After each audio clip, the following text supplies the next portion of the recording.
সুপ্রিয় দর্শকবৃন্দ, স্বাগত জানাচ্ছি সবাইকে। আশা করি সবাই ভালো আছেন এবং সুস্থ আছেন।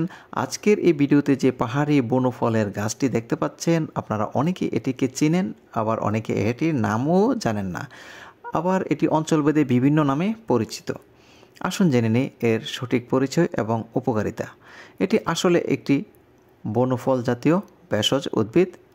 এটি বিশেষ করে পাহাড়ি অঞ্চলে গজে থাকে। অঞ্চলভেদে এর বিভিন্ন পরিচয় রয়েছে। কেউ এটিকে পিছন্দি গুটা, পিছন্দি ফল, 68, দাঁতই, পিছলি, আসর প্রভৃতি নামে চিনে থাকেন।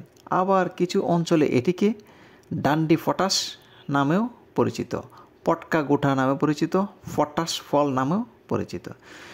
এই ফলের গুটা অথবা এই ফলটি বাঁশের কঞ্চি, চিকন কঞ্চি, যেটি এই ফলের আকারের মতোই যেন টাইট ফিট হয়, এরকম কঞ্চি, এর মধ্যে একটি ডাটা বা হাতল তৈরি করে আমরা ছোটোবেলায় এটিকে দিয়ে ডান্ডি ফটাস অর্থাৎ বাম্বু গান বানিয়ে এটি দিয়ে গুলি বর্ষণ করতাম। ঠাস করে আওয়াজ হতো এবং যথেষ্ট দূরত্বে যেত। বলা চলে 40 ফিট থেকে 60 ফিট দূরত্ব পর্যন্ত যেত এবং খুবই মজা করতাম।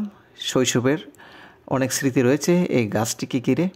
আপনারা অনেকেই এই গাছের ফলটিকে নিয়ে খেলা করেছেন আমার মতোই।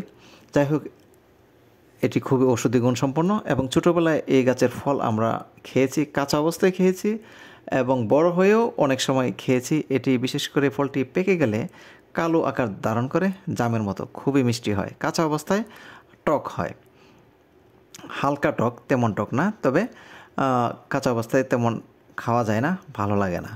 তবে এটি পাকা অবস্থায় খুবই মিষ্টি এবং সুস্বাদু একটি ফল বলা চলে এবং স্বাস্থ্যের জন্য খুবই উপকারী।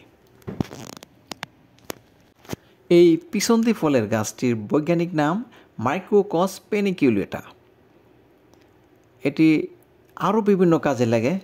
বিশেষ করে এর কাণ্ড ডালা দিয়ে দা, বটি, কোদাল, কোড়াল এই সমস্ত ঘরোয়া যন্ত্রপাতির হাতল হিসাবে ব্যবহার করা যায়। আবার লাকড়ি হিসাবেও, জ্বালানি হিসাবেও এটি ব্যবহার করা হয়ে থাকে।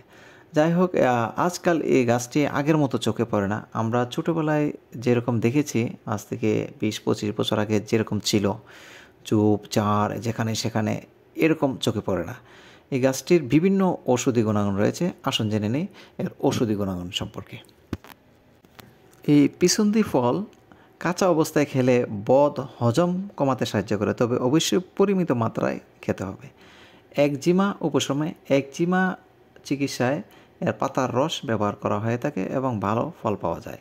টাইফয়েডের জ্বর কমাতে এর কাঁচা ফল ভালো কাজ করে এবং এটি লিভারের জন্য খুবই উপকারী। ক্ষত নিরাময়ে এই গাছের পাতার রস লাগালে কাটা স্থানে দ্রুত সেরে যায় এবং এর পাকা ফল মুখের রুচি এবং লিভারের কার্যক্ষমতা বাড়াতে সাহায্য করে। এর পাকা ফল আপনার চুল পড়া বন্ধ করবে এবং আপনার দেহের বিভিন্ন পুষ্টির চাহিদা মেটাবে। এর ফলে রয়েছে প্রচুর পরিমাণে খনিজ। আমরা ছোটোবেলায় খেয়েছি এবং এখনও আমি চোখের সামনে পেলে খেয়ে থাকি। দেখুন, আমি কাঁচা ফল খেয়ে দেখাচ্ছি।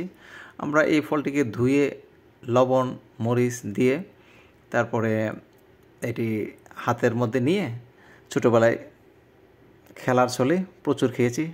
আমার কাছে এই ফলটি খুব ভালো লাগে।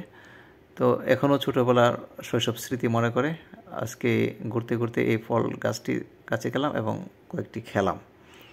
এটি খুবই উপকারী এবং জেনে অবাক হবেন, এটি যৌন শক্তি বৃদ্ধিতেও যথেষ্ট ভূমিকা রাখে এবং এটি আপনাদের অঞ্চলে যারা এটি খেয়েছেন বা চোখের সামনে পড়ে খেয়ে দেখবেন। বিশেষ করে এর পাকা ফল আপনার রুচি এবং হজম শক্তি প্রচুর বৃদ্ধি করে। যারা পিছন্দি গোটা দিয়ে কিভাবে ডান্ডি ফটাস গান ফুটাতে হয়, যারা কখনো দেখেননি, তারা এই ভিডিওটি দেখলে বুঝতে পারবেন। দেখুন, এই আপুটি কীভাবে পাশের কঞ্চি দিয়ে তৈরি ডান্ডি ফটাস গান ফুটাচ্ছেন।